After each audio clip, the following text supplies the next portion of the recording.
Okay, so coming back, you were saying about taking the next job with Dwight Hemian and Gary Smith. Talk a bit about what that project was and what your duties were. There was a project called Onstage America, and it came about a month after I was fired from Entertainment Tonight. And the backstory is that as a director, I used to study everything that Dwight Hemian shot, and of course Gary was his partner. And these guys coming together with Nick Vanoff, who created the Andy Williams show, Perry Como show, Judy Garland. He'd done just about everything. This was like going to heaven. In fact, 10 years earlier, I had written Dwight Hemian saying I'd love to come to England to study under him while he was doing all the craft music shows in England. And so to work for these guys, there's nothing comparable. I mean, this was a doctorate on a daily level, but genuinely wonderful men sharing their stories with us.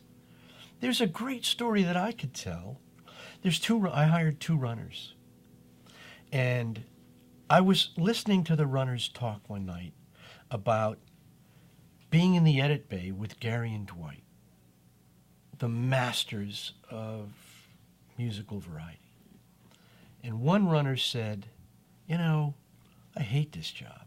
He said, I got to hang around these guys all day long while they're editing, and then I got to go out and get them pizza. This is like a bullshit job. And the other runner says, you don't get it.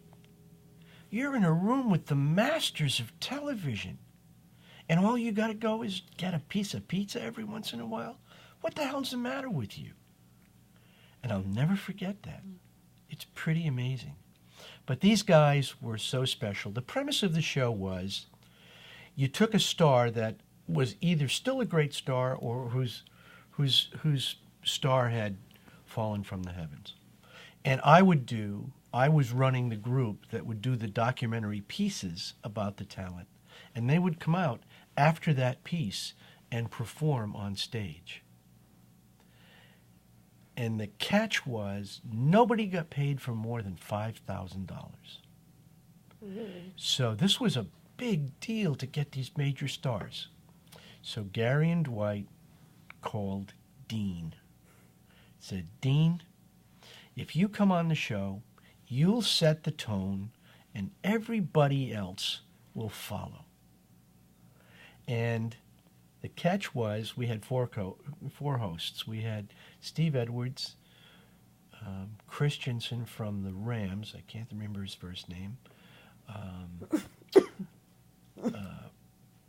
Susie Bono, Sonny's second wife, and a woman named Randy Oakes from Chips. And Dean heard that Randy Oakes was on the show. He said, if you send Randy Oakes, I'll do it.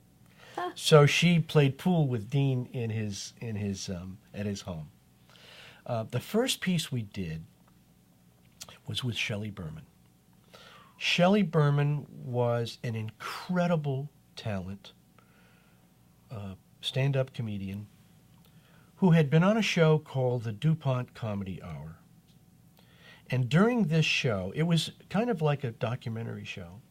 During this show, Shelley was on stage, and the night before, a busboy had opened a door and blew something in his act. It was a very powerful thing. He was talking about his dad in Chicago running a delicatessen, and him saying to his dad, I want to do something else. I want to be on stage. It was a very powerful piece. And the busboy opened the door. It had a creak, and so Shelley had said to his agent, please make sure that when I'm in this part of the show, that nothing happens. And that next night, the show came up. He's in the middle of the soliloquy, and a backstage phone rings. Shelley walks off stage. His agent's standing there. He takes the phone, and he slams the phone against the wall. Now Shelley looks like an asshole. Because this was all live. All live, yeah. All on camera. Shelley absolutely went from top star to he couldn't get booked at a bowling alley. As he said, I can't even send a steak back if it's cold anymore because I'm a jerk. So Shelley goes through his whole career for many years, 10, 15 years, not working at all. He starts to come back by doing Tevye in Fiddler. And he starts to get some popularity in musical theater, club theaters. So this is the time that I go meet Shelley Berman. And I do a piece about his life. And all of the things that happened on that show. He had lost a child to cancer.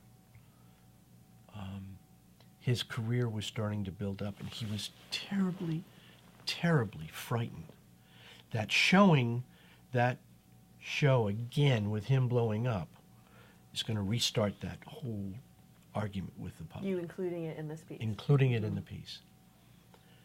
And I said, Shelley, I think people have gone past that. And so I spent a lot of time with him, and we put a piece together. I'll never forget his wife. His wife said, everybody says Shelley's so funny. I got to tell you, at home, he's not that funny. And she was just lovely. So, first segment of the first show, we show the piece. Ladies and gentlemen, Shelley Berman. The entire audience stands up. They give him an incredible round of applause. Shelley comes out. He's crying. I was crying. Everybody was crying. And he did his stand-up. And it was one of the most remarkable moments in television that I can ever think about. And we've remained very close friends. I saw Shelley and his wife at a broadcasters meeting in the Valley. There's Western Broadcasters meets once every 2 or 3 months. And Shelley was there, and I walked up to him. And he's followed my career since then. And it was one of the finest moments of my life, truly. Can you talk a bit about working with Nicky Vanoff, Gary Smith, and Dwight Hemme in person? Yes. Personal Both Nick and Dwight have passed. Gary's a dear, dear friend of mine. But Gary and Dwight used to have this deal that they pulled. Gary and Dwight memorized every card in the deck. And if it was a Queen of Hearts, they would have a code word for the Queen of Hearts. If it was a 4 of Spades, they would have a code word for the 4 of Spades. So it would be, hey, Gary, what's that, Dwighter? Dwighter meant hearts, okay? And so you could be on stage with Gary, and Dwight would be in the booth, and Gary would show you a card, and he'd say, Dwight's going to guess this card. And they did it all the time, and it worked. And I was standing there mystified that they could pull this off. Nick was a genius, a dear, dear man, very, very opinionated. He was doing the Kennedy Center Honors once, and the CBS made him change the ending shot of the show. And because Nick ran complete post, he said, screw it. He said, the tape that I'm putting in the library is going to have my shot at the end of the piece. But I'll never forget, there's this show that's costing millions of dollars every week. And we'd be editing at night in the basement of the, the old Aquarius Theater. And sure enough, at night, Nick would come down at 8 o'clock and turn the lights off in the men's room just to save that money. Oh, my gosh. So Nick passed, and at his memorial, someone said, Nick, it's been a great pleasure working with you. You've been the most wonderful man in the world. Don't forget to turn the lights off in the men's room. Oh. But it was an amazing situation. It really was. Do you think you learned anything specific from them about directing or producing? Yes. Working with talent. mean, they were the best at it. I mean, they had Streisand, and they did all the Sinatra specials. They'd done everybody. And it was making that phone call to get somebody to come over. They had their desks, one next to each other. They faced each other all day long. That's how they worked. And it was a brilliant time to be with these three miraculous men trying to make the new kind of TV show. The show didn't work. It was ahead of its time, but learning those experiences were seeing how they worked. And Nick always said we were renting a lot of equipment, and Nick's philosophy was, if you rent it more than 3 times, you damn well better buy it.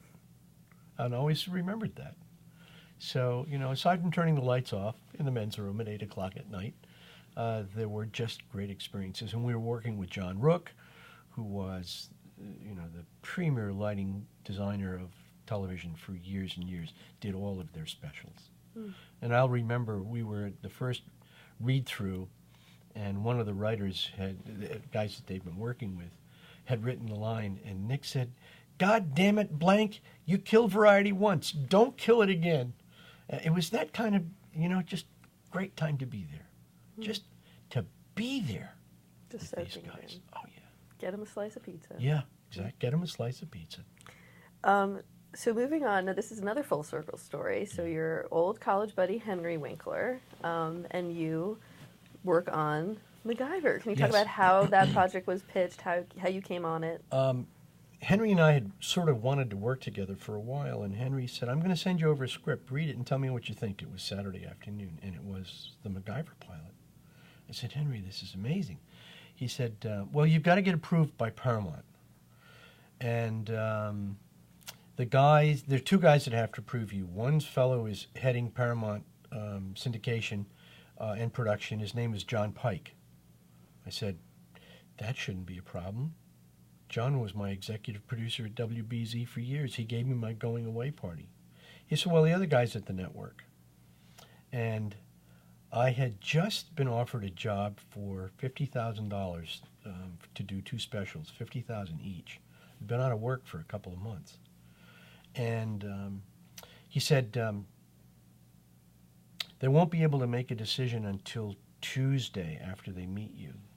I said, "But Henry, I've got an offer on the table. I have to tell him by Monday." He said, "Well, Tuesday's the earliest." So I met with John, of course, and John said, "Oh yeah, come on aboard." But I didn't hear on Monday, and on Tuesday I still hadn't heard. So I had to tell my wife that I was going to pass up on $100,000 of work on a maybe from the guys at ABC. And so I took the shot, and I passed on the job, and then about 4 hours later, I got the call from Henry. They said, "Yeah, come on board. You got approved." So then we had to figure out who MacGyver was. And the script was amazing. And so we started our auditions. And the first guy through the door was a guy named Richard Dean Anderson. And he left the room, and we said, "That's MacGyver. It's the first guy through the door. This can't possibly be right." And we went through 60 other people. And sure enough, Ricky was the first guy through the door. Came in with a bombardier jacket on and khakis, and I think he had that because he'd read the script. I think he had the Swiss Army knife with him too. Great fun. I was line producing and second unit directing, and so I was having a ball. What did that really entail? What were your duties on the show? Going to set, working on budgets with the directors, and then any place there was a hole in the show, I would go out with 5 or 6 characters and a band of second unit people, and we'd shoot all the holes that needed to be filled. It was an interesting show because it was large in scope and small in detail. So, Ricky would go up and he'd go, and there'd be a smoke thing, and that was fine. But then I had to go in and shoot all the stuff, all the close-ups that led to the, and matching into it was really kind of interesting. And Paramount wasn't ready for it because it was expensive, very expensive show to do. But working with Henry and John was great. John Rich was an amazing guy. Pretty cantankerous. Let me correct that. Overly cantankerous. Not liked by a lot of people. And his brother was worse. I mean, that's what everybody said. Oh, you should have met his brother. But John was so smart. So we were trying to figure, the guys were trying to figure out what Paramount's overhead was in their budget. So John sends a runner to the commissary to buy a Coke. And it was 90 cents. And he sends the same runner to Ralph's to buy a Coke. And it was 40 cents. He said, now I know the overhead. The difference between the 40-cent Coke and the 90-cent Coke was the overhead Paramount was charging us on the show. Huh. I'll never forget that. Amazing. Amazing. Guys could have been working on books for years, you know. Go out and buy 2 Cokes. Why did you leave the show? I left the show because it moved to Canada. And it was at a time where I had just seen a Japanese game show on television, and it was time for me to maybe start my own company. So talk about starting Vin Di Bona Productions. Was it 87? No? 86, 87, yes. Was there a mission behind it that you, or just you had this idea when you saw this? Was it Wazoo Wazoo? Was that Waku Waku? Waku Waku. Mm-hmm. We were watching CBS Late News, local, KNXT at the time. And there was this story about this Australian frilled lizard that was taking over Tokyo. So there was a game show called Waku Waku Animal Land. And it had done pieces all over the world about unusual animals. And this Australian frilled lizard is the lizard, you've probably seen it, but in your mind's eye, here's what it looks like. It's goofy. It stands on its hind legs, and it's spindly, and it walks around like this, you know. But when it sees it's in trouble, it has this sort of Queenian collar that pops out, and it startles its enemy. And there's a really wonderful segment in the show done about this for a lizard. And so the people in Tokyo started importing these frilled lizards, and these little suckers are running all over the streets in Tokyo, and that became the news piece. So when I saw that piece, I wanted to find out who owned the show, and it took me about 6 months to find out that it was Tokyo Broadcasting. And I, through some phone calls, said I'd really like to bring your show here. It was basically Wild Kingdom meets Hollywood Squares. They had all this great footage that they had shot all over the world, mostly about what animals would do to get food and how they could screw them up in getting to their food. For instance, a macaque monkey is eating a banana. The next day they take the banana away, but they put a banana this big out and see what and next this big. So it's all of that stuff. For instance, a lion has no smell. So over the lion's head, they dangle a piece of meat about this big. He has no idea the meat is there until they bop him on the head with it. It's on a string. And then he looks up and he goes for the meat. And so it's kind of that stuff, as well as really nice little documentary pieces about animals and their habitat and their families and what they would do as an animal family. And then the celebrities would look at the show and they would guess what was coming next or what an animal would do. And so I got a tape from Tokyo and I made a 12-minute piece, and I took it around, and everybody would laugh out loud because it was hysterically funny. But then they'd say, you know, it's very funny, but it's Japanese. And I'd say, well, imagine that woman, that celebrity member is Betty White, and that's Charlie Callis and Zsa Zsa Gabor, you know. And they still couldn't get it. And it is true, I pitched it 136 times. I pitched it to Lucy Solhaney 3 times. And she kept saying, I know there's something here. Ben, I just don't know what we should do with it. And then on a lark, my old buddy, Squire Rushnell from BZ, he and I always stayed very friendly. And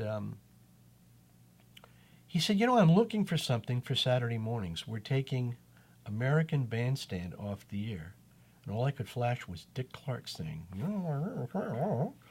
and we need a show that women 18 to 34 would like to watch. I said, well, I might have something. And I sent him the reel that I'd put together, and he called back the next day. He said, we're going to do 2 pilots. And that's how it started. Can you talk about how you acquired the rights to that show from the Japanese? Yeah. Interesting story. A fellow named Joe Bellon worked at CBS in New York, and his position was acquisition of all non-American CBS-affiliated shows. So Tokyo Broadcasting used to trade, if there was a disaster in Tokyo or something unusual in Tokyo, CBS News had the right to use that. And as an adjunct, Tokyo Broadcasting had the rights to use CBS News from America. So I met Joe and talked about my wanting to take this show. And Joe was at a point of retirement.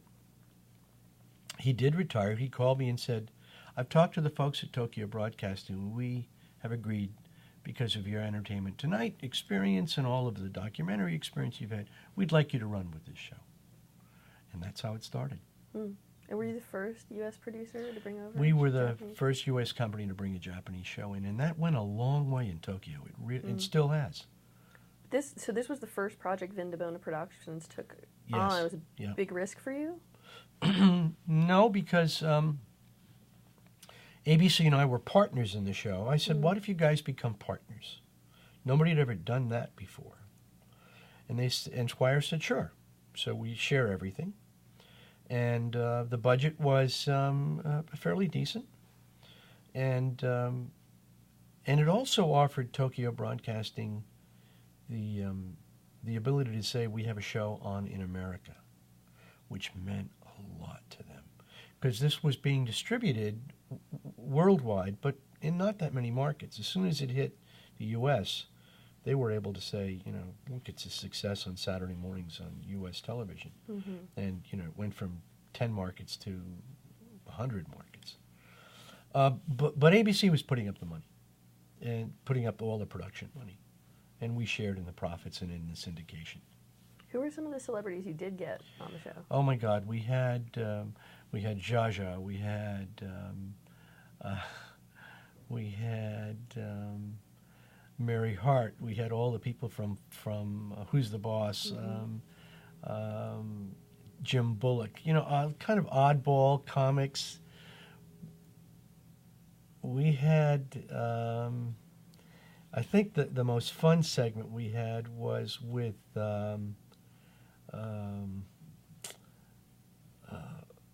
Xavier Cugat's wife,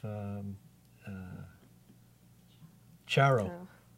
So here's the segment. An octopus is an incredible creature with extremely powerful mind and thought connection and acute eyes. So the segment is this. An octopus is in a tank. And in front of the tank, we take a crab, and we put the crab in a glass jar, and we seal the glass jar. It's a screw-type jar. And we put the glass jar with the crab in it inside the tank. And the question is, will the octopus be able to get the crab out of the jar?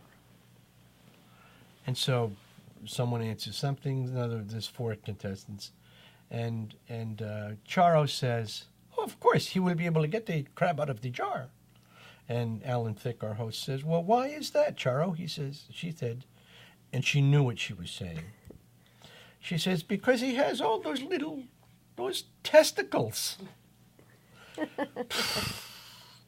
We couldn't keep a camera straight, and I don't think it made Saturday morning children's television, but it sure made our Christmas reel.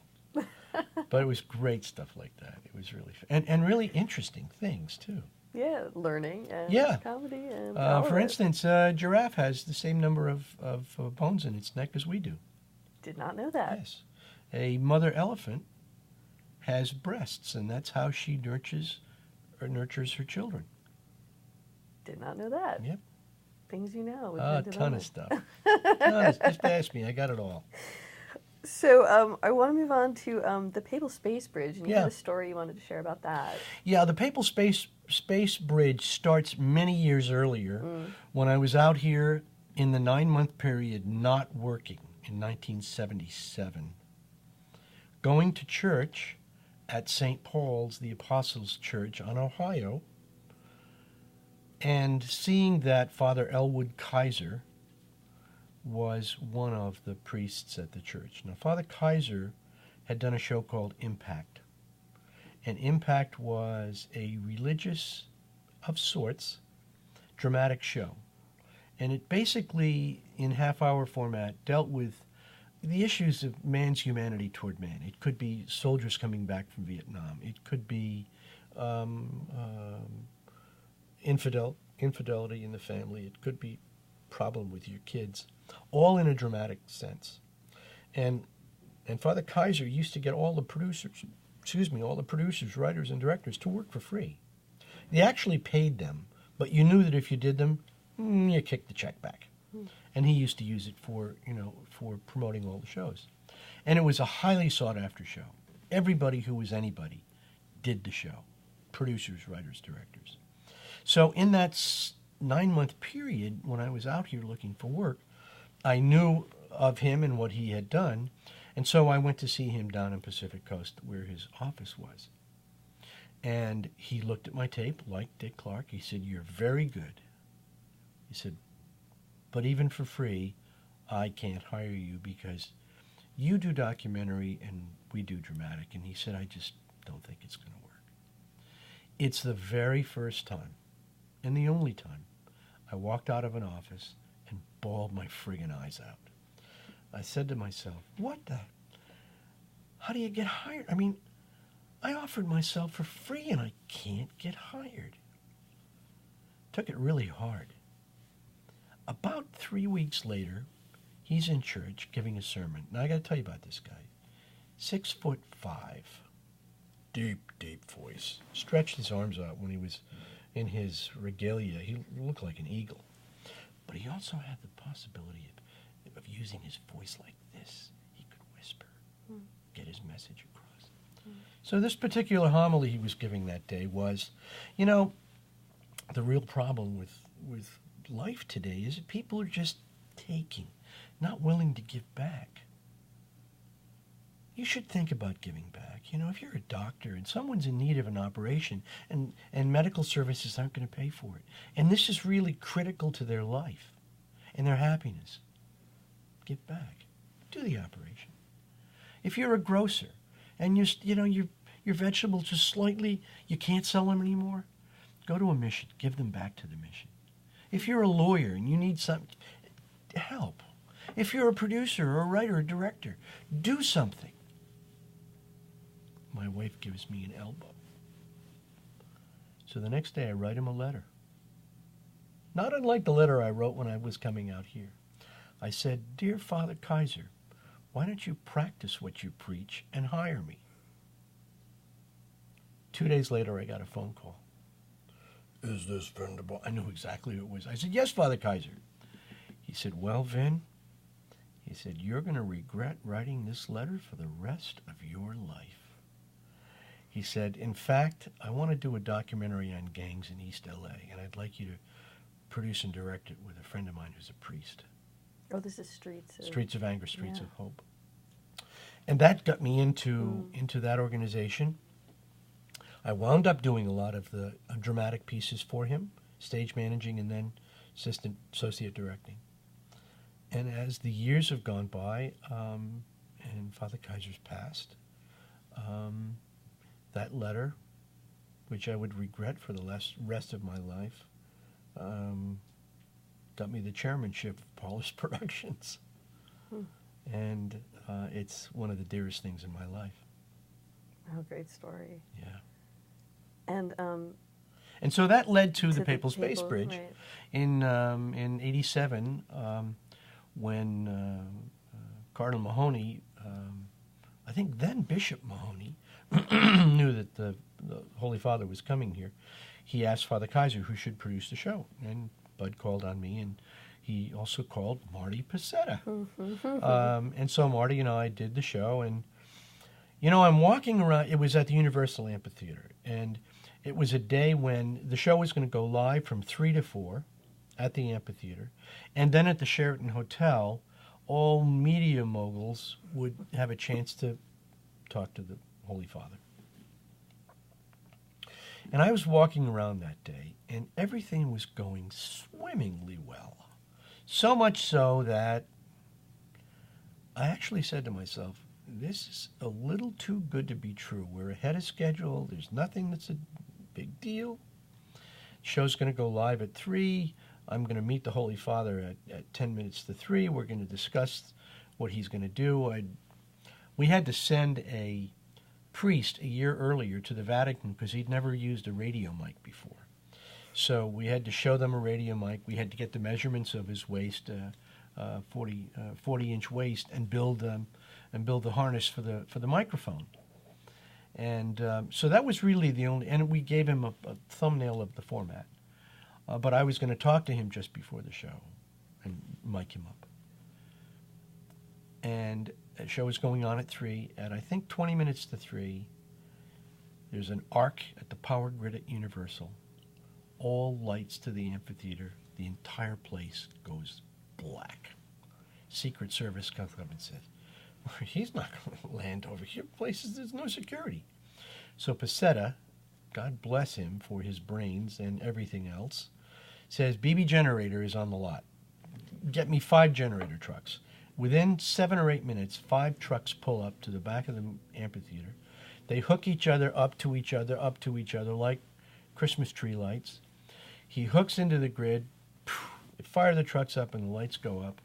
The helicopter lands. I meet with him at about 7 minutes to 3. Now we got to put his radio mic on.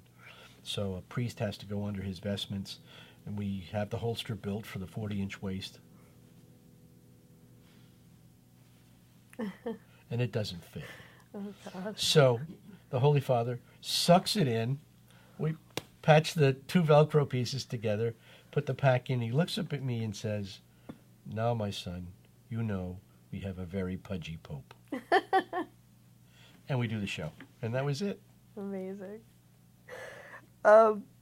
And the premise of this was that the Pope wanted to address the young people. He addressed the young people of America, and it was actually kind of neat because it was 2-way satellite with 5 cities. So basically, from the big screen of the Pope, anybody could step up to the microphone and in any of the 5 cities ask him a question. So technically, it was a pretty dramatic show for its time frame. Without the lights going out. And the big piece in the show was a young singer who was a thalidomide baby who had no hands and very little sort of buds for arms. And he played the guitar with his feet and sang. And the Holy Father was so moved, he jumped off the stage. And the Secret Service went nuts because he went right into the crowd, right up to this young fellow, and he kissed his feet. And it became it was the piece that most people remembered from that visit. Heart, again. Yeah, once again.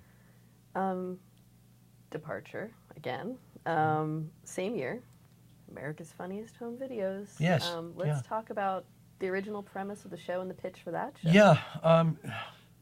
It was the 3rd year of Animal Crack-Ups, and we'd pretty much run out of footage from Tokyo. And the Japanese came over and said, we want to show you something. And they showed me these home videos, very few of them, and they were hysterical. And they said, well, meet us at MIP, and we'll talk about this.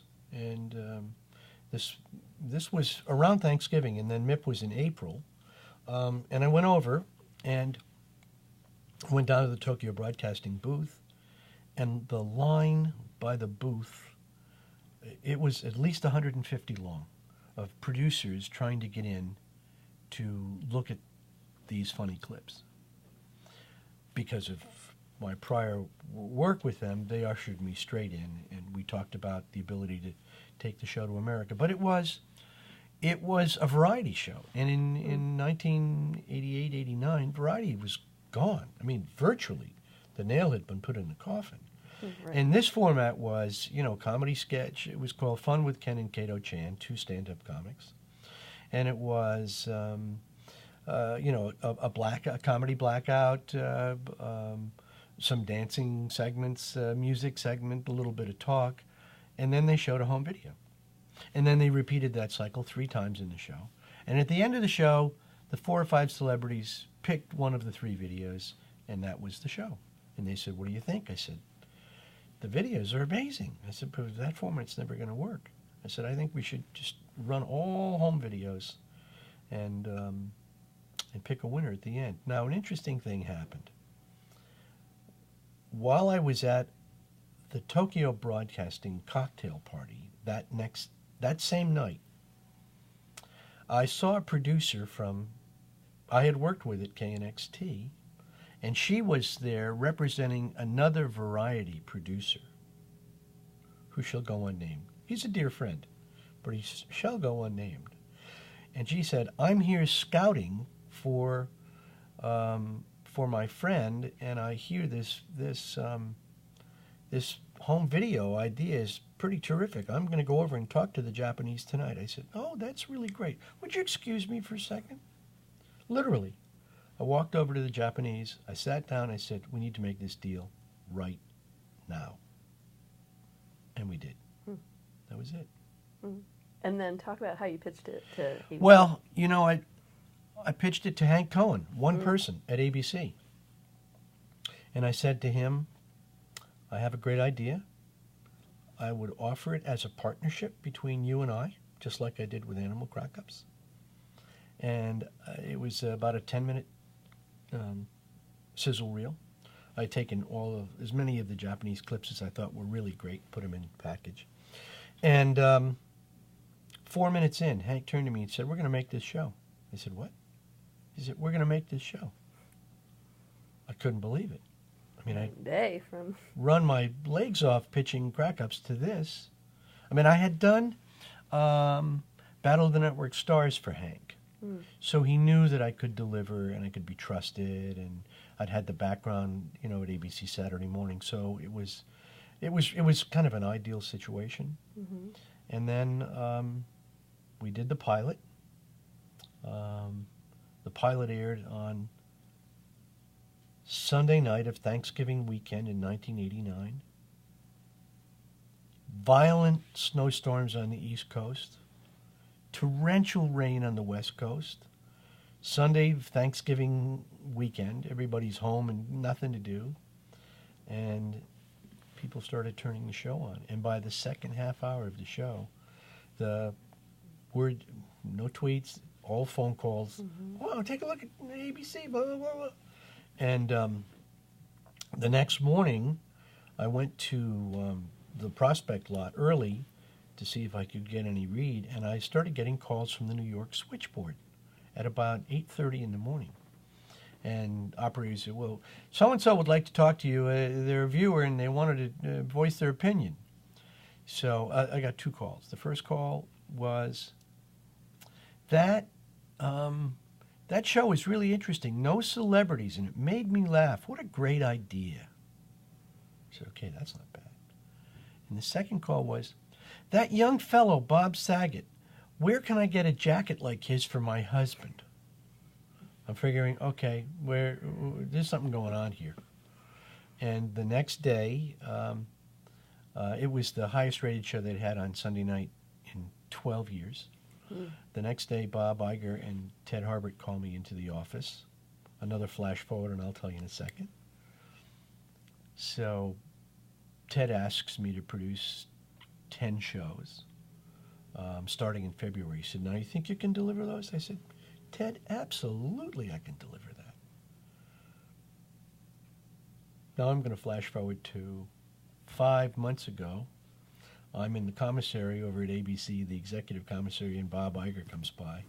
And I said, Bob, hey, how are you doing? And he said, Vin, blah, blah, blah, blah. He said, I want to tell you something, Vin. Because it's their 60th anniversary of Disneyland this year and our 25th. We talked about sort of those two dates. He said, I want to tell you something, Vin. When Ted asked you to produce 10 episodes and you walked out of the door, Ted said to me, never gonna happen. He's never gonna be able to deliver. I said, oh, really? Because when I walked out of the door, I turned to my friend and said, holy shit, what mess are we in now? I'm never going to be able to deliver. And we both had a big laugh.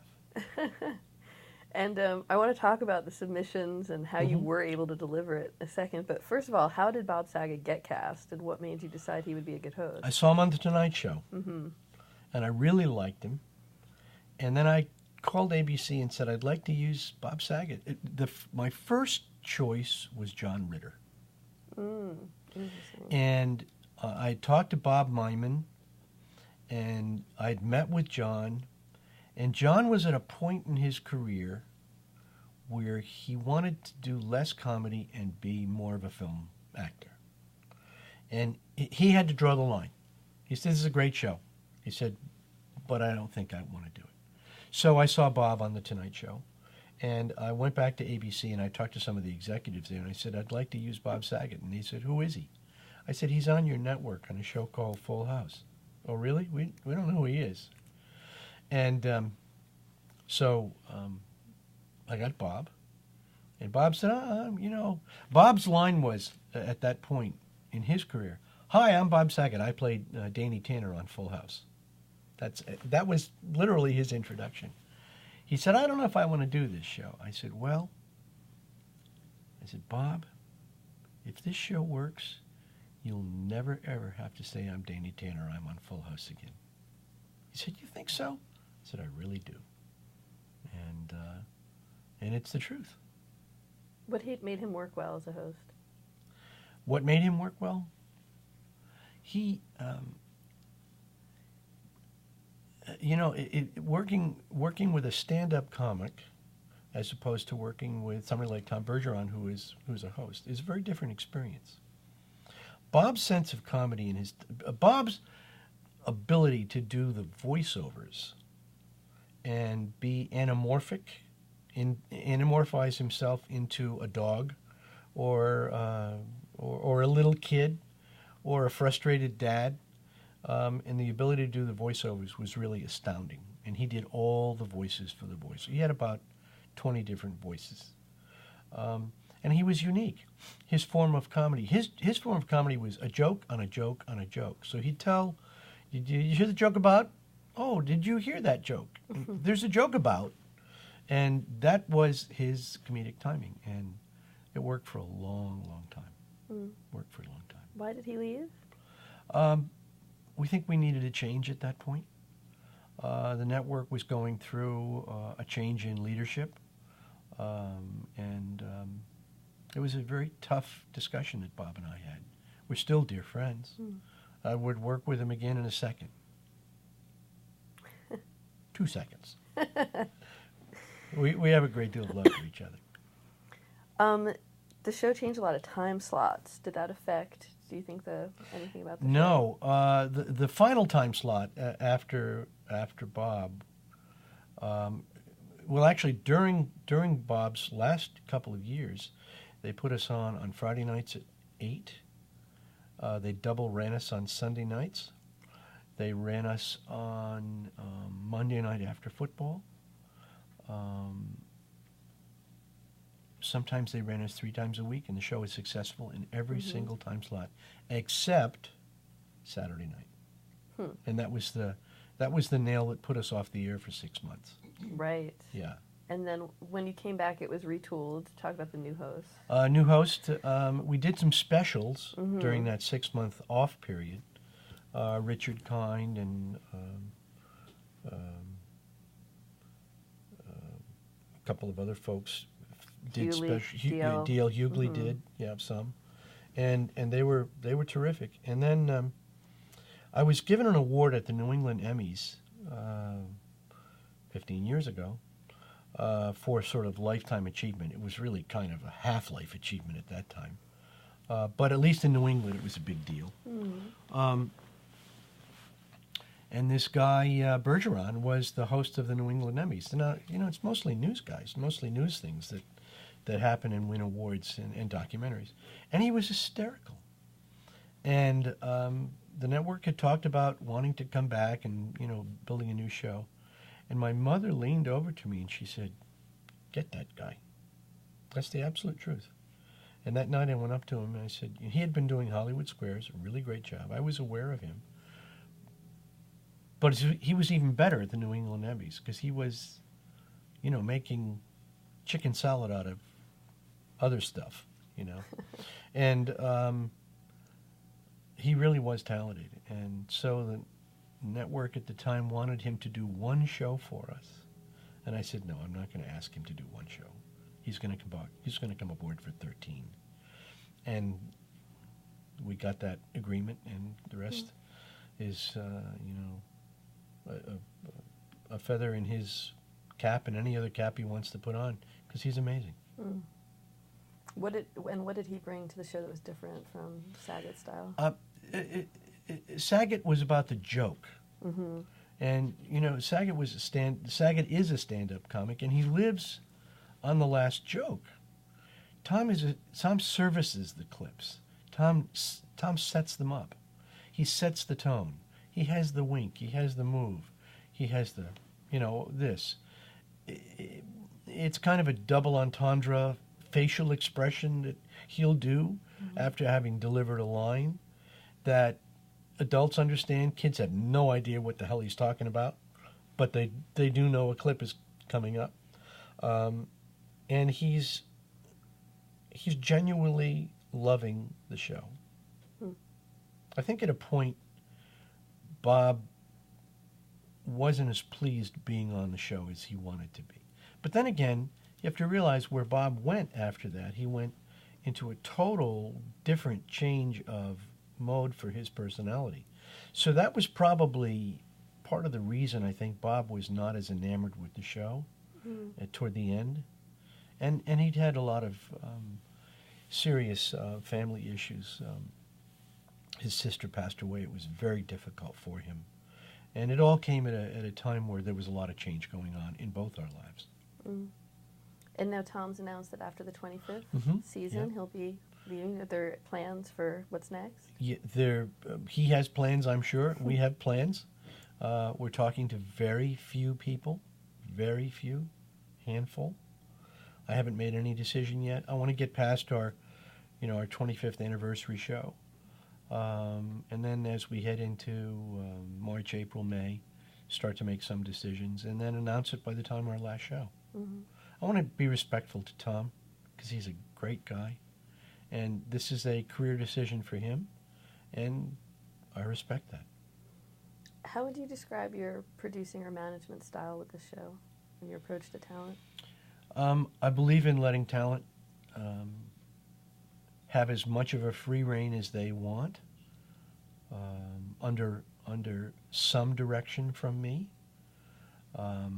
This is a very unique situation at our office where many of my employees have been with the show for 25 years, and or 15 years or 10 years.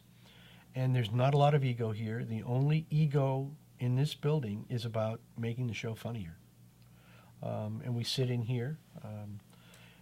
The writers put together an element reel. It probably goes through 3 or 4 cuts, and then it comes into this room. I always have the door open so people walking down the hallway can hear us laugh and know that the show's still funny. And we watch the show together and we critique it, and I'll make changes, and that's my prerogative.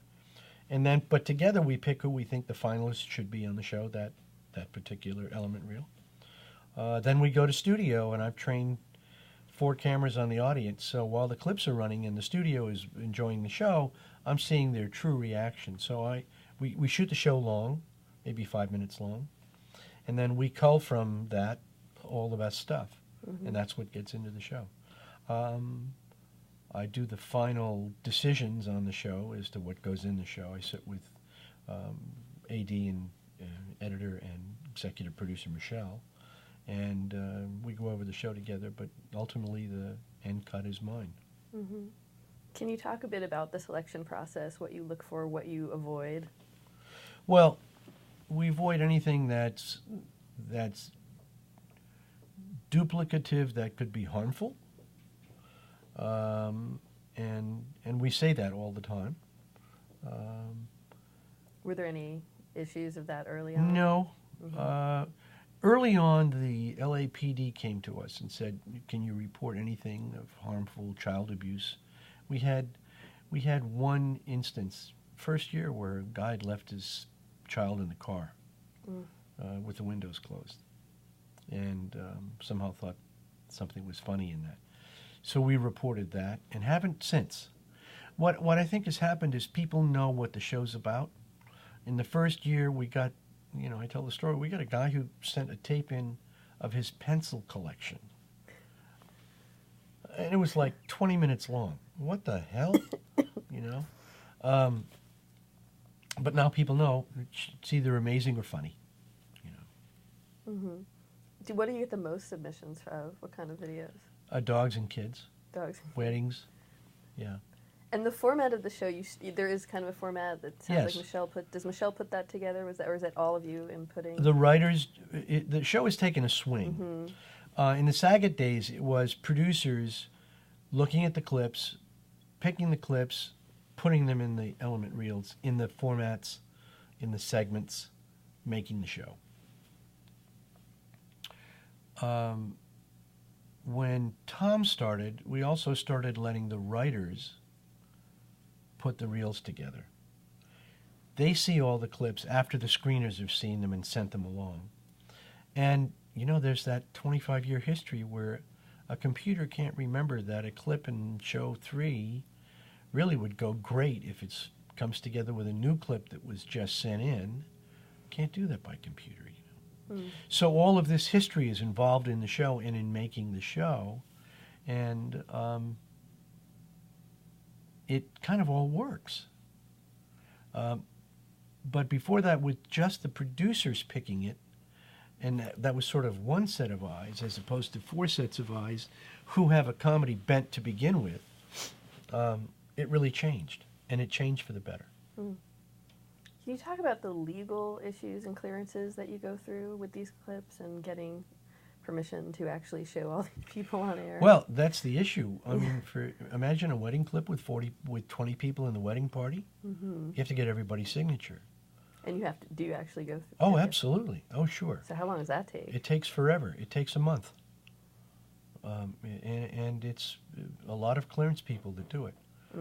Now, you can blur some of those faces, and we do on occasion. But guess what? It's not as funny to see a blurred face in a funny clip. It's like they couldn't get it, They just... But everything that's on the show is cleared, signed, curated, and everybody has a chance of winning the $100,000, $110,000. So you own the footage, that's part of the deal when people send in Yes. the footage. So you're able to then license it out? Yes. And so I'm just curious about the process of cataloging it. Like you said, is it all in your mind, or is it actually tagged? Oh, no, it's all tagged. Everything is tagged. So that must be quite a library database. Yes, it is. What was the difficult part was going back and tagging it to all the new iterations of computerized library. So you have a team that does that? Yeah. Wow. Yeah. So you're quite a stock footage library, then, I would imagine. We have 1 million clips. Wow. Not all of them are great, but we've logged in 1 million clips. And so if someone wanted, pet giraffe on a trampoline with a baby, I mean, you could pull... Pretty much. I mean, if you said, what do you got on bullfighting? I can pull up 150 clips. Wow. How about giraffes in a car licking a milkshake? More than one? Several. And who's asking for the clips nowadays? I mean, Well, we have social media, and in the social media we also have AFV Pets, AFV Kids, so that gets utilized in there. Commercial companies will come to us. There's a great one of the neatest pieces is a little kid, maybe 3 or 4 years old, opens up the refrigerator, gets a giant carton of orange juice, puts a cup on the floor, opens the thing, and turns the carton over on the floor. And of course, all the orange juice spills out. And the tagline is "Bounty, the quicker picker-upper." You know, so stuff like that sort of works. Occasionally, we'll get feature films wanting to use some of our stuff. Ray Donovan had a piece on at the end of the show. It was very dramatic, very frightening. Where a mass murderer, he and his girlfriend were in bed watching the tail end of the show and laughing. You know. Yeah, unintended uses, I'm sure. Yes, yeah. So you've also directed a lot of the episodes of the series? I started, well, you know, I stopped directing when we first started going on the air with the show. Because then we had a second show called America's Funniest People about a year later. And at the same time, I was doing Candid Camera for the King Brothers at King World. So I really got out of directing. And then I stayed out of directing for probably about 9 or 10 years. And then someone suggested, you love doing it, why don't you direct the show? So for the past, I think, past 15 years I've been directing, yeah. How much does music and the sound effects and the add to the humor, you think? In the Saget years, the sound effects were, we used to always say there's 3 elements to a funny clip. The clip inherently itself, the voiceover, which is somewhat contrapuntal, and then a comedic sound effect like a Three Stooges sound effect. So you'd get 3 laughs. When Tom came in, we really stopped doing sound effects. So it was really the joke and the clip. It's cleaner. We have a segment in the show where we'll call them honorable mentions at the very tail end of the show before the announcement of the winner, and we use some comedy clips there, some sound effect clips there, but not very much anymore. And how many? I'm thinking about 1987. How many people actually owned a home video camera? I mean, what's the difference in how many submissions you're getting from the beginning? Well, now? in the beginning, in the first 6 months, we would get, the Hollywood Post Office had to put on 3 extra employees to handle our mail. Really? Wow. So we would get upwards of 36 mail bags a week. You know how big a mailbag is, like this, and with clips. We had 3 shifts of screeners. Then, as the show started to mainstream, we would get about 700 or 800 clips in a week, snail mail. Now we get in between 3,500 and 5,000 a week uploaded. Oh wow! Is that how they come in now? Is there any that come snail mail? It's Very all few digital? snail mail. Very few. And how many staff people does that require? There's to go 4. through? There's 4 screeners.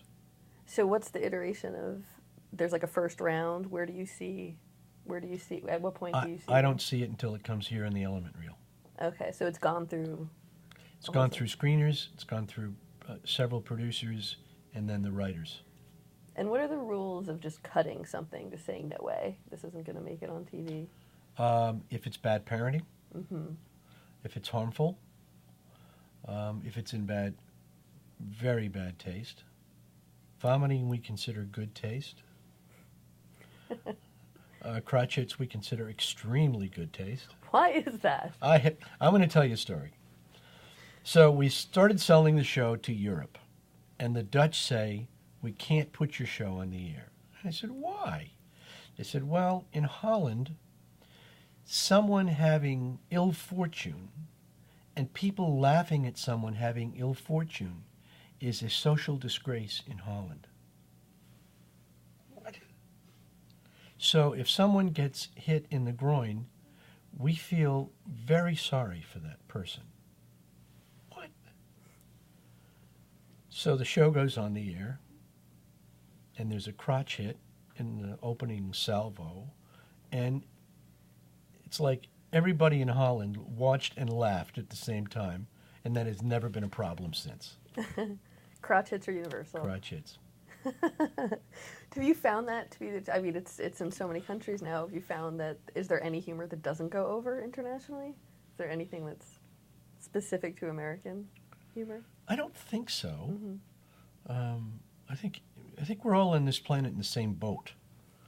You know, so when things happen, I think we all understand what that is. Mm-hmm. So, someone's misfortune, as long as they're not hurt.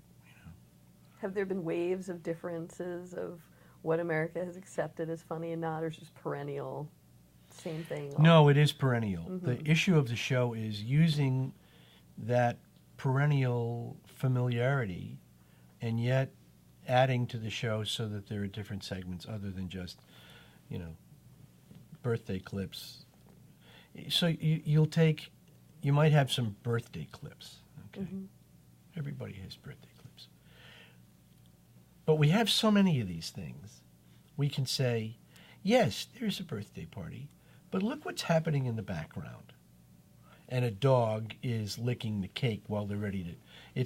So now you say, here's what happens in the background on birthdays. And so you're able to build a whole new package.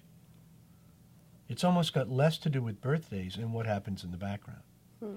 Or we'll do a sports package. And the theme will be, first person gets it, second person has a disaster.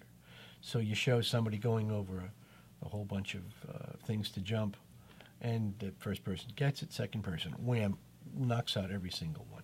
So now you can start building a whole bunch of those packages that are thematic that you wouldn't have thought of. And there's some stuff that we've been running now, we call it a moment with. We can't really tie it to anything else because it's so unique that we just had one with a dog in a car trying to climb out the sunroof. And he's climbing, and he falls back down. So the graphic comes up, and now a moment with a dog trying to climb out of a sunroof. Falls down. You've just seen a moment with a dog trying to climb out of a sunroof. Boom, on to the next piece. That works. Yeah. So the different segments that have come up during the run of the show, they're just organic like that, just depending on the clips? Or I mean, the top of the show usually starts with some two or three kinds of action clips, where it could be skateboarding, it could be, you know, some guy trying to jump a highway in a skidoo, you never know. And then that'll transition to something with dogs and babies in that first package. And so that, you know, moms and kids want to watch. Mm-hmm. I can't tell you how many parents tell me the kids call it, I want to watch the fall down show. And these are like 3-year-olds, you know. Yeah. Little departure from the humor. 9/11 happened, and I think the show went on a little hiatus. Did it? Were you in production at the time? Do you remember what was going on? I don't. Mm-hmm. Were you concerned at all about the tone of the humor after? Yeah, absolutely. There were a group of clips that natural disaster stuff that really affects people. The problem is that the show is usually a month behind, but there still is you know, there's memories that linger and that are hurtful, and we have to look at that. Not too frequently does it happen, but it has. And we're pretty cognizant of it, and we've made a mistake a couple of times, and people tell us. Do you recall anything specific? No. But it has happened several times, not more than twice. What's important to you about the audience watching the show in the studio? I mean, have they been prepped before they're seeing clips too? Not at all. Not at all. No. We cater to them. They get in the lines, and we interview them, and we put them on social network. We have a big cutout of Tom, and we have pictures of them with Tom, and we put that on social networking. But I've done something with the audience that I've done since day one. What bothered me so much in variety shows and in audience participation shows was people in shorts, flip-flops, chewing gum. So I don't allow any of that. And how do we get people to dress up? We offer a $100 award for the best dressed man and best dressed woman in the show. Mm-hmm. And you get some pretty crazy outfits. We get tuxes with tails. We get everything. Do you think that changes the participation Absolutely. factor? Mm-hmm. Sure, it makes it special. Mm-hmm. It's a Sunday night show. People are dressed. Sunday is kind of a church day for a lot of people, and it's a carryover. Mm-hmm. Yeah. And gum chewing, we pass a Kleenex box around and say, get it off, get it out of your mouth. And if somebody doesn't do it, I will pick them out in the audience, and I will say, you're chewing gum. Have you done that? Oh, absolutely. It's my show. It's a high-class fall-down show. Yeah, exactly. Right. Can you talk about the digital era and YouTube and social media and how it seems your take on that changed from the initial? Yes, it did. Yes, Yeah. Talk about that. So the very first time I heard about YouTube, I was watching CBS Evening News on a Saturday night. I was at a car show, and I was taking a break from polishing my car. And I went up to my room and I turned on the news, and they said, hey, there's something new that people are really liking. It's called YouTube. You can share videos, and we'd like to show you some of the things you can do. And they showed 6 clips, and 3 of them were mine. I went batshit. Mm-hmm. Really, really angry. And for 6 years, we went after people who were stealing our stuff and monetizing it tooth and nail. And then about 3 or 4 years ago, I realized if Paramount and Universal and all these guys are trying to combat, they can't do it. What the hell am I going to do? Yeah, the floodgates are open. Yeah, right. It's not going to stop. So we looked at ways of nourishing our viewers who wanted to see stuff and bring them in. We've done a lot with Imager now. Yeah, talk about that. Yeah, and we've recycling the clips. Yeah, people were taking them anyway and putting them, in the Imager process. Mm-hmm. So we've struck a deal with Imager to promote people taking them and putting an AFV on the slug, and at least we get credit for it. And people say, "Oh, that's fun." And now, some of them come to our social media, some to our Facebook page, and it all intertwines. And much of what happened last much of what happened last summer, our ratings went up 13% on reruns in the summer. That's an amazing number. And I think much of that had to do with social media. It's a very family-oriented show. I'm going to give you 2, maybe a couple more numbers. On a Sunday night, 93% of our audience watches live. Are they watching second screen live? Are they No, watching the television? They're watching television live. It's like a sporting event for family. And that's a number that is a pretty astounding number in television anytime, let alone these days. And we're very proud of that. What do you attribute that to? Just something that it's like traditional family gatherings? It's family gathering, maybe the only time of the week. You better take your bath before, if you want to watch home videos, or you got to finish your meal before home video. And boy, I hear that story all the time. It's a big, giant carrot. It's an American family carrot. When did you start embracing other social media like Twitter and Facebook? Within the last year and a half. Oh, really? Yeah. So it's pretty recent. Yeah. And are you able to monetize that at all? Not as much monetize it as it is turning into rating numbers. Okay. We do monetize it, and we have our AFV website and kids and families, and now what we've started doing is working with YouTubers to bring them into our fold, and some of them have done.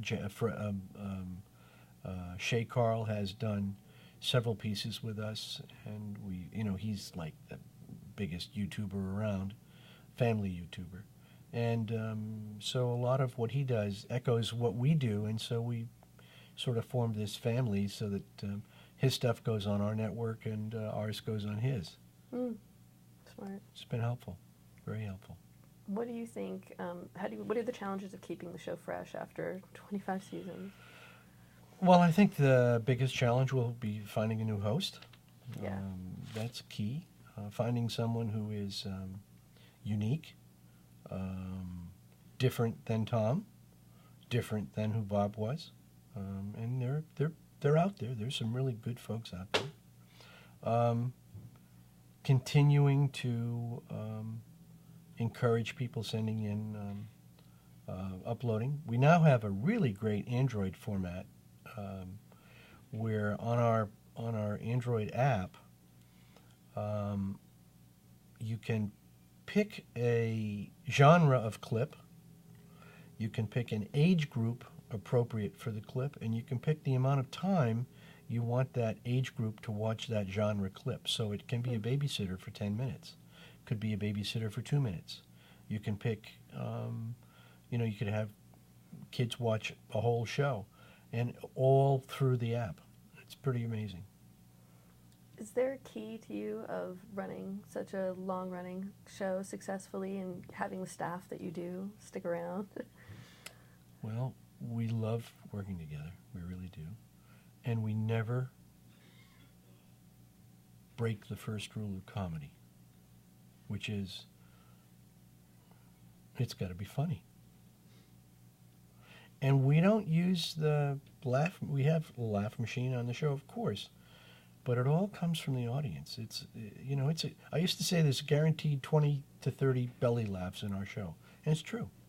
And we just did a $100,000 show that we ripped apart and put it back together twice, and it's an infinitely better show because we cared to really work hard at it. We work hard at everything, but this particular show needed help, and everybody pitched in, and it's infinitely better show. Mm. You mentioned earlier about the Smithsonian and yes, the AFV collection being added there. So what does that mean to you? What does that say about the show? Oh, it was such a big thrill. Because I've peripherally seen the experience as it happened to Henry Winkler and his jacket and what that means to the public. Ours is nowhere like that. I mean, it's not certainly in that same echelon as Henry's jacket. I mean, a few of those happen.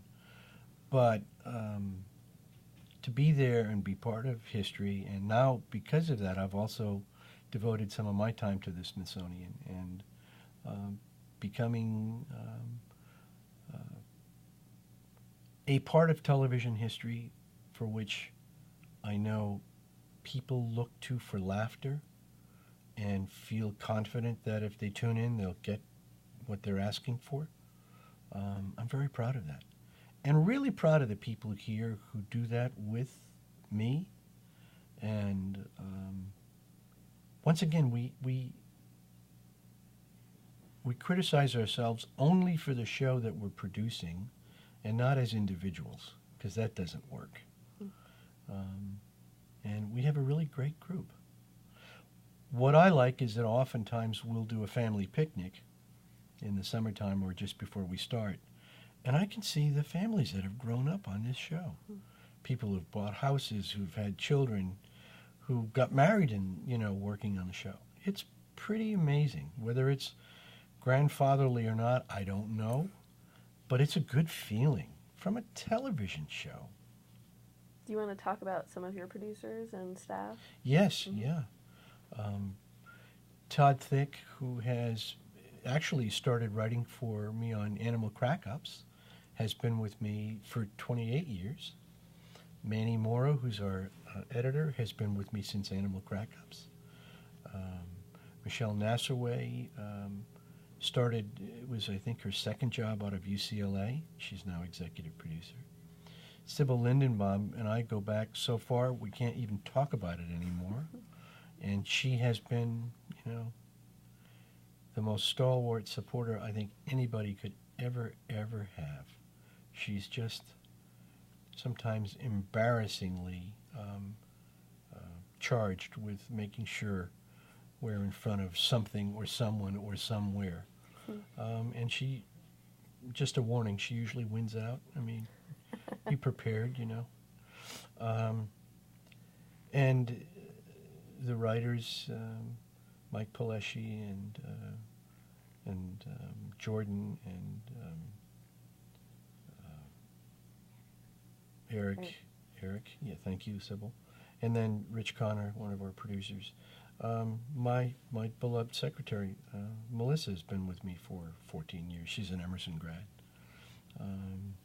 It's a great place to be, you know, because we enjoy coming to work. We really do. What to you draws you to keep coming back and not ever being tired of it or saying I'm a showman. You're sorry? I'm a showman. You're a showman. Yeah, I love doing what I do. I love being in the studio. I love walking around saying hi to the crew by first name and ask about their families. And I love being in the booth. I love the excitement. It's a huge rush. I lose about 3 pounds every show. But boy, I just love being there. What do you think the impact of the show has been on pop culture? Well, I think in terms of personal impact, is for something really fun. My logo, which was actually created for me by my friend Jeff Goldstein, is my name spinning. And I used to always pay attention to logos. I always loved when Quinn Martin's logo came up after the FBI, you know. And I said, wow, what a great thing. So it turns out that the name Vin Di Bona spinning and then coming to an end, a psychologist at least told me this, it's a visual gimmick because your mind can't stop watching it spin because your mind won't let you release until it comes to an end as a viewer. And so that logo has been pretty amazing. I mean, if I go around the world and I sign my name, I get that all the time. But the show itself, which is really important, is a young woman came up to me in studio 3 months ago. She said, I can't tell you how wonderful it is to be here watching this show because I started watching this when I was a kid and now I'm watching it with my kid. And she said, it's such a great connection. It's like my childhood comes alive through my child when your show is on the air. Wow. Talk about full circle. How long do you think this show is going to continue? If we do it right, I think it's got quite a long time. Yeah. Yeah. It's making sure the host is right, making sure the comedy is always there, trying to be better than any competition. We have a niche, and that niche is family programming. So, and I'm very proud of that. You know, where others would say, oh, family, it's a big deal for us. We realize who our clients are. Right. Do you think that the America's Funniest Home Videos will have a legacy in the annals of television broadcasting history, and what would that be? Well, I think it does already. Not to sound egotistical, but I think it has a niche. Something we hear it on our videos. You know, somebody will make us, oh, we'll send that to videos immediately. So it's interesting. The network, probably over the past 8 years, realized it's iconic. You know, shows go through transitions. They're hits, they taper off, they go off. This show did that. It came back. It went off the air because some executives were, in their minds, embarrassed by the show because it had been on the air so long and it wasn't theirs, so it went off the air. And then there's the executive who says, wait a minute, there's something here that ties this to our network and our network to our viewers and a relationship that is important for us. And over the past 8 or 10 years, it's pride for them to say it's an iconic show, rather than we're embarrassed because the show's been on the air so long. I think both Simpsons and us have reached that kind of status. Mm-hmm. I kind of like it. And I have to ask, what if you have a favorite or a couple favorite clips? Yeah, everybody always does. Of course. Have to ask. Yeah. I always say my favorite clip is the next clip that comes in and makes me laugh the loudest. So that's good. There's two that I love. It's also connected to heart again. One is a kindergarten class, and all the kids are dressed up in cap and gown, as they normally do in kindergarten. And the teacher asks each kid to come up to the microphone and say, "What do you want to be when you grow up?" And so the first kid comes up and says, "I want to be a vampire bat." And the teacher said, "Okay, you want to be a vampire bat." The next kid comes up, "You want to be a what?" Third or fourth kid comes up and the teacher says, "What do you want to be when you grow up?" And he says, "I don't want to grow up." Great. How great. Second clip. Mother and father are working with their 2 or 3-year-old girl, and they're showing her flashcards of numbers. And they hold up the number 5, and she says, 5. They hold up the number 7, and she says, 7. They hold up the number 11, and she says, pause. I haven't seen that one. That's great. TV child, huh? That's funny. Yeah. Nice. I want to talk about some of the ancillary spin-off shows. Sure. America's Funniest People. Yeah. So how was that different, and why did you decide to do that? Someone suggested that there are a lot of folks with unique, odd, interesting, fun talents. So we decided we would go to malls all over the country, and we would ask people to come out and perform whatever they did, whether it was dancing bellies or one boy named Anthony who could curl his tongue 5 different times. Comics, stand-ups, several stand-up comics did that show, and it was early in their career. And it worked for about four years, and then we moved on. But a good show. The host, Dave Coulier and Arlene. And Arlene at first, and then Dave Coulier and Tony Katane. Mm-hmm. Was there a reason for the change, or? Network wanted a different woman. Mm-hmm. Yeah. I think let's move on to actually Candid Camera. Sure. In 91, you became the executive producer on the new Candid Camera. Yes. So what was the challenge of reviving that series and making it different? It was, first of all, it was great to work with Alan Funt, who was the master of psychology. Mm-hmm. This guy was amazing. Perfect example. I mean, he did his doctorate at Cornell. Perfect example. He takes the sign men's room, ladies' room off the 2 facilities, and he puts a whale and a dolphin. And people have no idea what to do. None. Right. None whatsoever.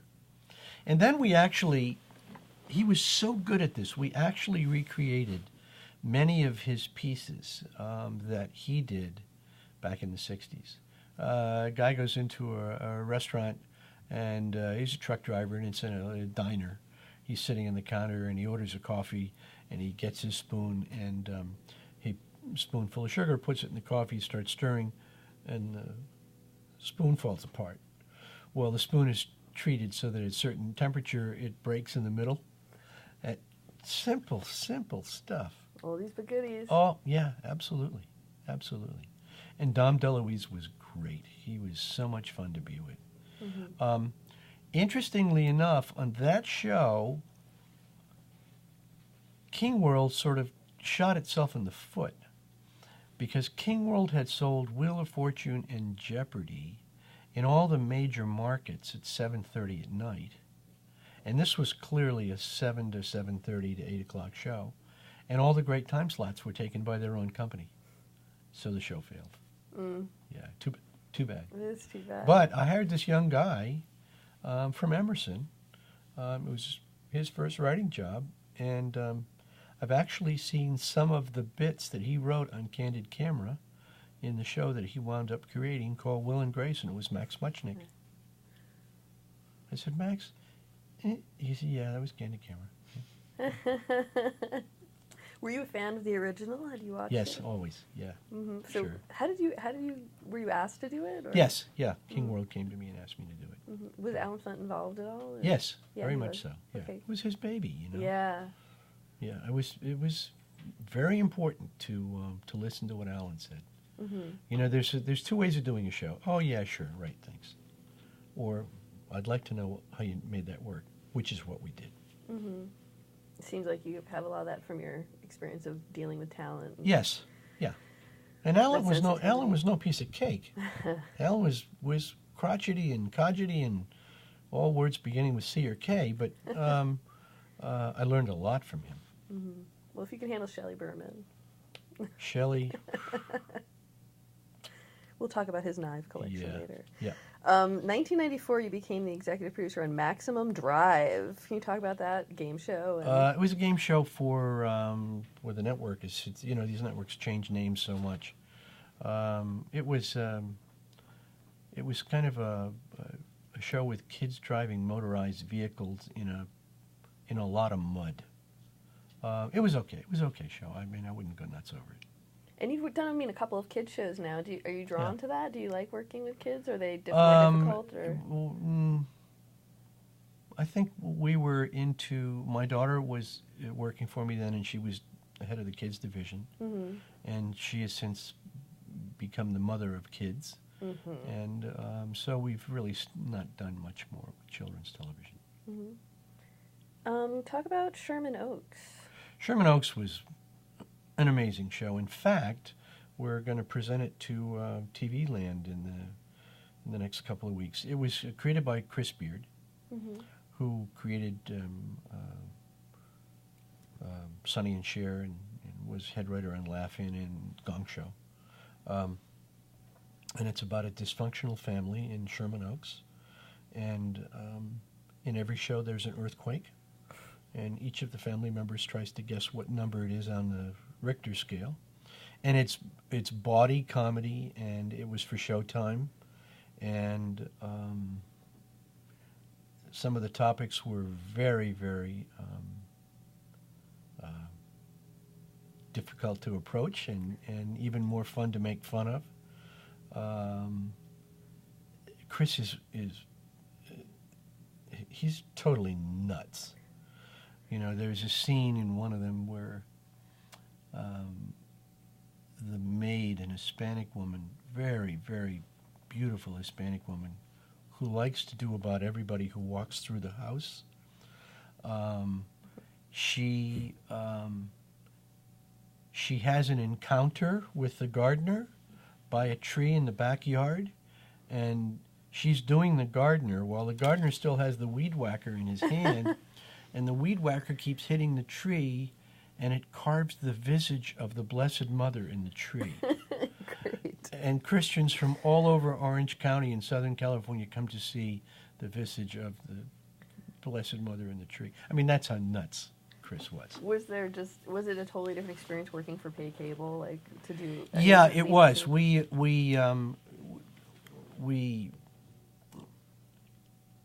made a lot of that show.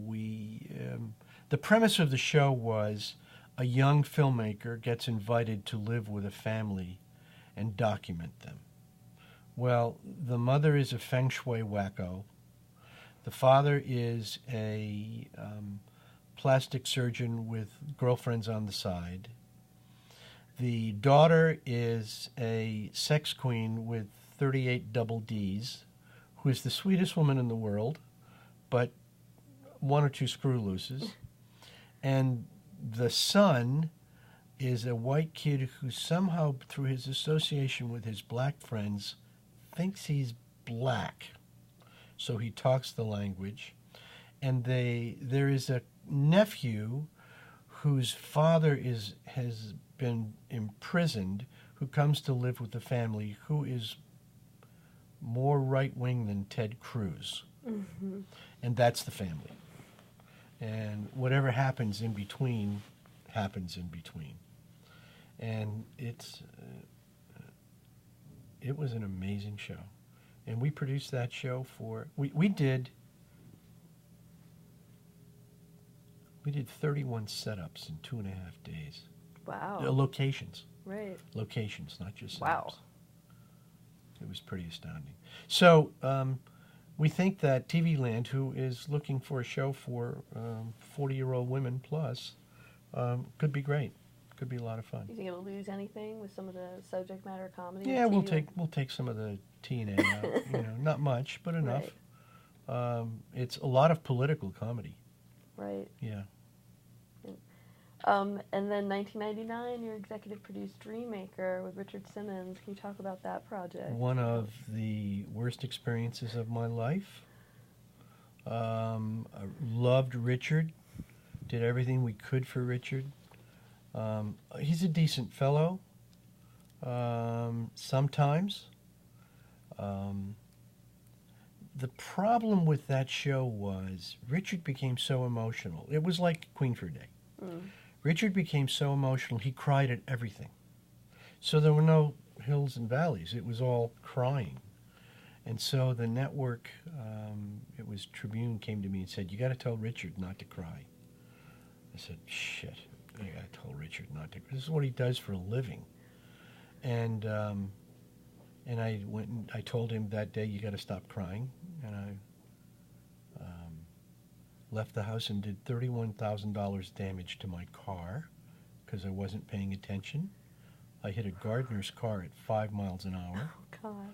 And when the show was taken off the air and we had personally lost $500,000, and I went to say goodbye to Richard, he snubbed me. End of discussion. Okay, moving on. Then another fun show you produced, Trump Unauthorized. How did you get involved with that? One of my dear friends who was development person here, he found the ability to get this story done. He worked with another movie of the week producer, Barbara. Oh my goodness, I wish I had her name with me. She's a very, very prolific producer. And together we we had the script, she bought the script. She really wound up as the heavy lifter in producing it in Canada. And truthfully, I went along and watched the film being made. I had not a lot to do with it other than the fact that we were able to sell it to the network. The film that really, movie of the week, we did 2 or 3 movies of the week prior to that. The one with Tracy Gold called For the Love of Nancy. Yes. That was the one that really had the most impact across America. I remember, about anorexia. I remember my daughter was in college, and she called me at about 9:15, no, maybe 9:30, and she said, "Dad, every TV in the dorm is on, and they're watching your movie." And it's had that impact ever since. And it had I remember Tracy's agent was her dad. And when we wanted her to do this, we came in and we all met with Harry. Wonderful guy, Harry. And we offered her the salary, and Harry said, "Well, I don't know." She said, "Dad, we're doing this movie. Stop being an agent." And Harry took a seat back, and he did, and she was terrific. And she had personally battled that herself. Totally, on the air in her show. She's a delight to work with. Yeah. And that movie, I'm very proud of that movie. It seemed like you were balancing, again, the entertainment and the news programming and the journalist side of you. Yes, yeah, I think so. And you still see that parallel between the two? Yeah, I'm doing a couple of shows I'm really excited about. We're doing a lot of stuff with Fishbowl, some of which is good, fun stuff. We're launching a show on Animal Planet about. Well, I'm supposed to not tell you, but we'll keep it in the library. It's called Pool Impossible, and it's about this family in, I think, Tampa, St. Pete. The son is a creator of swimming pools. I mean, master of creating swimming pools. And the foreman of his company is his 66-year-old mother. And their claim to fame is that they make these massive stone pools, and the stone comes from Virginia, and it's just exquisite stuff. And she is a pistol, and that's going to be launching soon. I'm working on a project with Arnold Schwarzenegger about his bodybuilding in his Arnold Classic that takes place every year. I'm working on a show that we're about to take out with a fellow named Chris Bengal. Chris is an American car designer who designed 20 years of BMW. He designed new Rolls-Royce and the Mini Cooper. And our show will be talking about how design can have an influence on changing everything that's about us in our daily lives. Not just the environment, but things that we do, things that we need changing, and all through how design can affect us. He created a car called the Gina car. You must, all of you, look up the Gina car when you leave here. It's a BMW Roadster that he designed, I think, in 2002. It's tubular, and it's built. Its body is covered with lycra, with cloth, and it's perfectly shiny and sleek. And when you open its gull-wing type doors, like this, the doors wrinkle. And when they're closed, they're perfectly sleek. The engine compartment opens up with a piece of cloth like this in the center of the car. So it's this kind of stuff that will be the sort of thread throughout our show, and how he sees design. He's terribly brilliant, terribly handsome, lives in Torino, Italy, has his design shop there. And we've been working with Chris now for a year and a half. We finally nailed him down to a show that's doable, because he's a design guy. You know, he had ideas that would have extended out to 3 networks. I'm sure, and very expensive. Yeah, and very expensive. But the message now is there, and that's what's key. You know? Why did you decide to form a second production company with Fishbowl? Well, I wanted to do things I wanted to venture into cable, and I'm the clip guy. So how do you not be the clip guy? Form a new company that's got nothing to do with clips. You know, we have done some clip shows, but it's a totally different company, and it's with Beth Greenwald, is the head of the company, and she's very well known. She was at MTV and at E for many years, and she's got a good handle on what sells. And we've done a couple of series. Some have been very unique, and some have failed. We're in the success mode now. Godspeed. Let's take a quick break, and then we're really close to the end. So Okay, let's put the air on too. Yeah, let's put the air on for a minute and get me some water.